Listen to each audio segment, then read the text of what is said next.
బంగాళాఖాతంలో ఉపరితల ఆవర్తన ప్రభావం వల్ల కొద్ది రోజులుగా ఏపీలో ఆశించిన స్థాయిలో వర్షపాతం నమోదవుతోంది. ఓ మోస్తరు నుంచి భారీ వర్షాలు అక్కడక్కడ పడుతున్నాయి. ఉత్తరాంధ్ర సహా ఏపీ దక్షిణ తీర ప్రాంత జిల్లాలు, రాయలసీమలో అక్కడక్కడ పిడుగులతో కూడిన వర్షపాతం నమోదవుతోంది. ఇదే పరిస్థితి మరో 48 గంటల పాటు కొనసాగే అవకాశాలు ఉన్నాయి. ఇప్పుడు తాజాగా పశ్చిమ మధ్య వాయువ్య బంగాళాఖాతంలో తాజాగా అల్పపీడనం ఏర్పడింది. వచ్చే 24 గంటల్లో ఇది మరింత బలపడనుంది. క్రమంగా ఉత్తర కోస్తా, దక్షిణ ఒడిశా తీరం మీదుగా కదిలే అవకాశం ఉంది.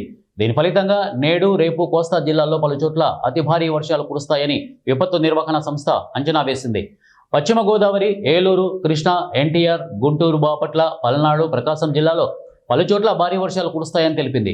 భారీ వర్షాల దృష్ట్యా ప్రజలు అప్రమత్తంగా ఉండాలని సూచించింది. భారీ వర్షాల ప్రభావం వల్ల ప్రకాశం బ్యారేజ్ వద్ద వరద ప్రవాహం మొదటి హెచ్చరిక వరకు చేరే అవకాశం ఉన్నట్లు సమాచారం. ఫలితంగా నదీ పరివాహక లోతట్టు ప్రాంత ప్రజలు జాగ్రత్తలు తీసుకోవాల్సి ఉంటుందని విపత్తు నిర్వహణ సంస్థ మేనేజింగ్ డైరెక్టర్ ప్రఖర్ జైన్ సూచించారు. వరద ప్రవాహం మరింత పెరిగే అవకాశం లేకపోలేదని పేర్కొన్నారు.